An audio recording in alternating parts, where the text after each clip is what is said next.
Setiap luka itu butuh penyembuhnya. Setiap rasa sakit butuh penawarnya. Setiap penderitaan butuh obatnya, butuh hiburannya.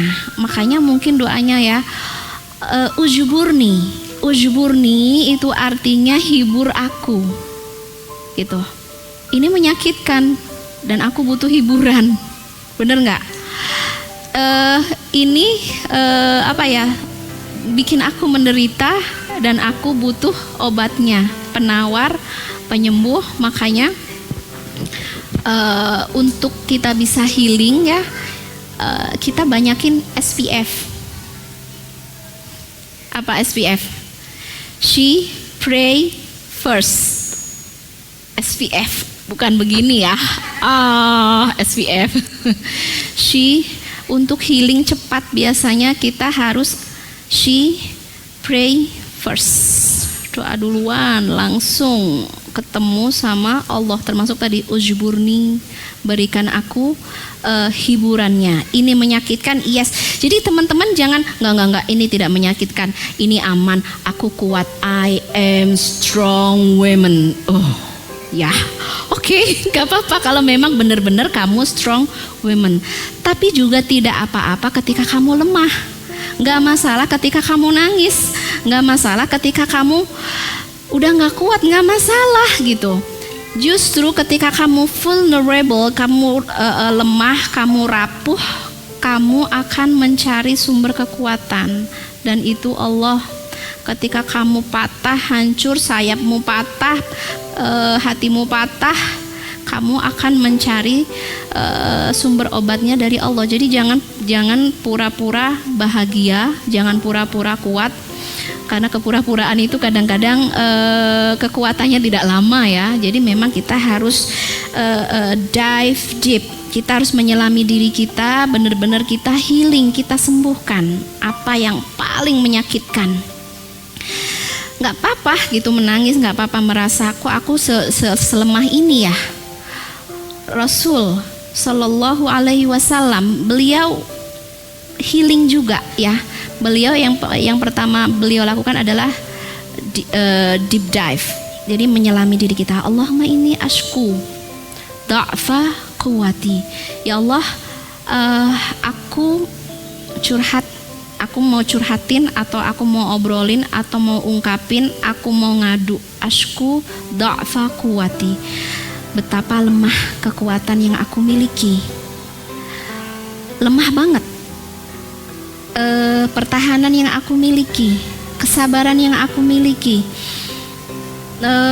Semua yang aku bangun selama ini ternyata mudah banget hancur. Kesabaran mudah hancur, iman mudah lepas misalnya. Datang dan pergi kan seperti yang kita rasakan, up and down seperti itu. Ashku da'fa quwati. Jadi teman-teman nggak apa-apa kalau teman-teman sedang berada di dalam kondisi lemah. Rasul pernah mengalaminya, Maryam pernah mengalaminya, dan kamu nggak butuh validating, pengesahan dari orang lain. Aku sedih loh gitu kan. Terus ya orang kan responnya beda-beda ya.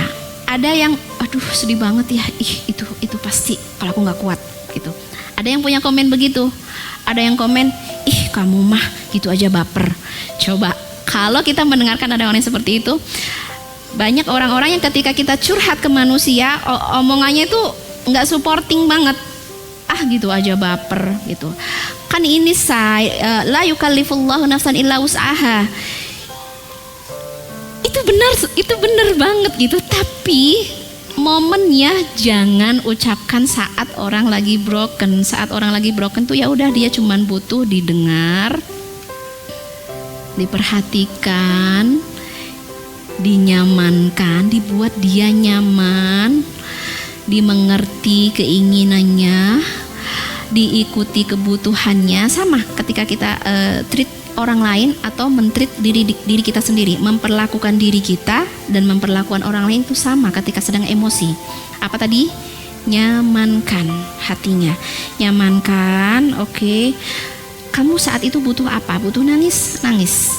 kamu saat itu butuh apa. Yang penting kalau kebutuhan kita merusak jangan diikuti. Saat ini aku ingin menyilet tanganku.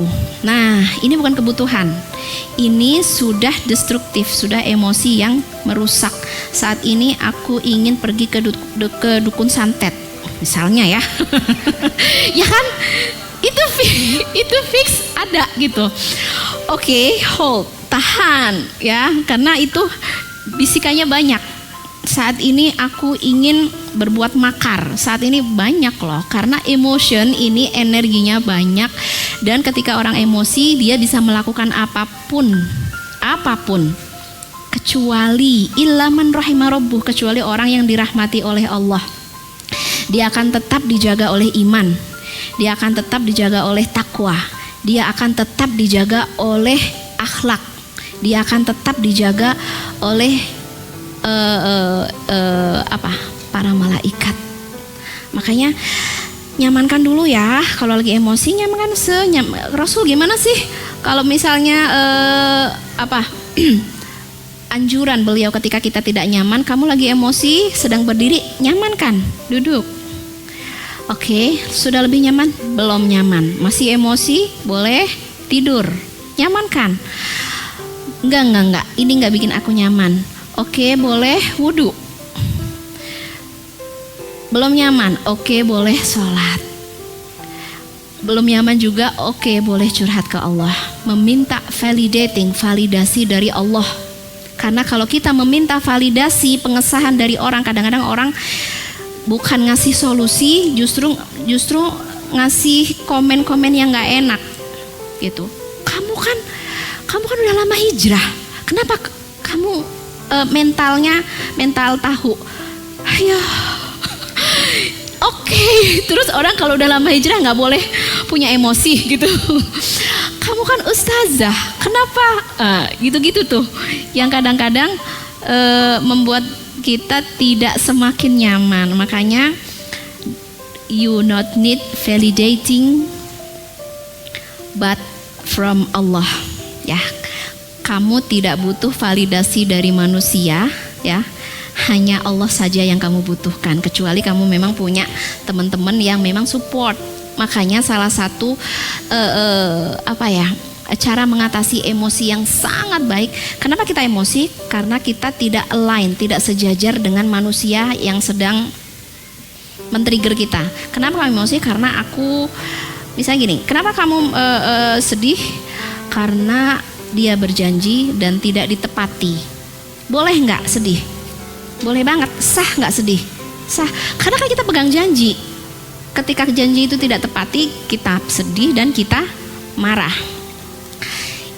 Pelajarannya adalah kita tidak align dengan dia. Kita tidak sejajar dengan dia. Kita adalah, misalnya nih ya, kita adalah people yang suka menepati janji, ternyata dia tidak. Nah, ini namanya kita tidak align, tidak sejajar. Kalau teman-teman menemukan ketidaksejajaran, ya tinggal kita rilis itu ngelepas. Rilis detachment itu kita ngelepas. Oh, dia sudah tidak sejajar, ya sudah. Cuman gitu aja. Kenapa kamu marah? Kenapa kamu sedih? Kenapa kamu depresi? Karena aku hidup bersama toxic people. Berarti kan kita sadar bahwa circle kita toxic. Nah, ketika kita belajar, oke, dia toxic, berarti sudah tidak align, sudah tidak sejajar.